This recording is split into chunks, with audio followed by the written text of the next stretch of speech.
comment effectuer une succession d'addition et de soustraction de nombres relatifs. Eh bien, c'est ce que nous allons voir sur cet exemple avec un exercice sur WIMS. Donc, l'énoncé ici est simple. On a à calculer cette somme. Alors, c'est plus exactement une succession d'addition et de soustraction. 15,1 moins 9,9 plus moins 7,2, un nombre négatif, moins 6,2. On va commencer par remarquer que ici sur WIMS, la virgule décimale est en fait représentée par un point. Pour faire cette succession d'addition et de soustraction, sans utiliser la calculatrice, on va simplement rappeler les règles des calculs avec les nombres relatifs qu'on a vus au collège. Première chose, je remarque que j'ai uniquement des additions et des soustractions. Je n'ai pas de multiplication, je n'ai pas de puissance. Je remarque aussi qu'il n'y a pas de grande parenthèse qui permettrait de regrouper ensemble plusieurs nombres. En fait, j'ai bien les parenthèses ici de part et d'autre des nombres négatifs, mais ces parenthèses-là ne donnent pas de priorité. Donc, quand on a uniquement une succession d'addition et de soustraction, l'ordre des priorités, c'est tout simplement de gauche à droite, dans l'ordre dans lequel on a écrit cette opération. Maintenant, on va effectivement effectuer cette opération de gauche à droite. Alors, c'est mieux d'écrire peut-être sur une feuille de brouillon. Ici, pour gagner de la place et du temps, je vais utiliser l'espace de réponse pour faire mes calculs intermédiaires. Et donc, je vais d'abord me concentrer sur les deux premiers nombres. La première partie, c'est donc 15,1 moins 9,9.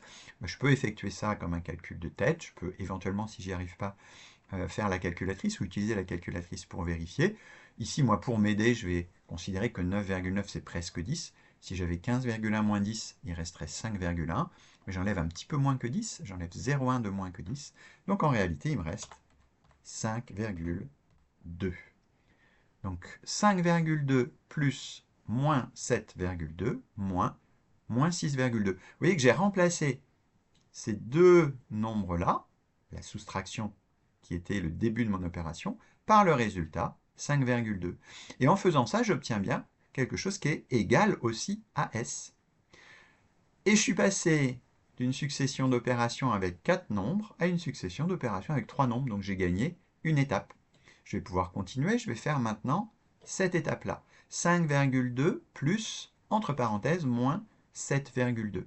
C'est bien une addition puisque j'ai le signe plus, mais c'est une addition de nombres relatifs. Et là, je peux me souvenir que ajouter un nombre négatif, en fait, c'est la même chose que soustraire le nombre positif correspondant.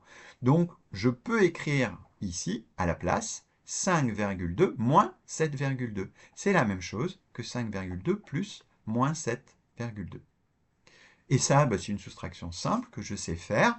Je vois que le nombre que je soustrais est plus grand que le nombre de départ, donc je vais avoir un résultat négatif. J'ai de la chance, si je veux le faire de tête, c'est la même partie décimale, donc les 0,2 vont se simplifier. C'est comme si j'avais 5 moins 7, et 5 moins 7, ça fait tout simplement moins 2. Vous voyez que j'ai encore simplifié mon écriture. Je suis parti d'une écriture qui avait 4 nombres au départ, et je me retrouve maintenant avec une écriture qui n'a plus que 2 nombres. Et je peux bien dire que S est effectivement égal à moins 2, qui remplace finalement toute cette partie-là de l'opération, moins 6,2. Alors pour cette dernière partie, là aussi je vais appliquer les règles sur les soustractions de nombres négatifs. Soustraire un nombre négatif, ça revient à ajouter... Oula, j'ai fait un déplacement.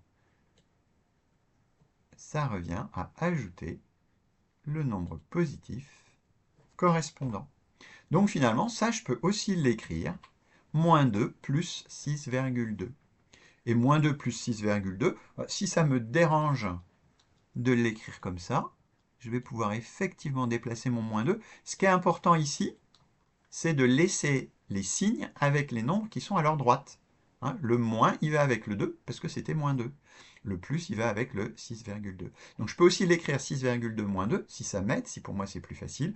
Et là, c'est une soustraction simple. Je vois qu'il reste simplement 4,2. Donc finalement, en remplaçant successivement d'abord 15,1 moins 9,9 par 5,2, Puis 5,2 moins 7,2 par moins 2, j'ai pu obtenir le résultat final de mon opération qui vaut 4,2. Maintenant que j'ai fini, je peux envoyer ma réponse et WIMS me confirme que c'est la bonne solution. D'ailleurs, quand il me détaille la solution, on voit que le programme a fait exactement comme nous. Il a d'abord calculé 15,1 moins 9,9 et il a trouvé 5,2. Puis il a calculé 5,2 moins 7,2 et il a trouvé moins 2. Et enfin, il a calculé moins 2 moins 6,2 et il a trouvé 4,2.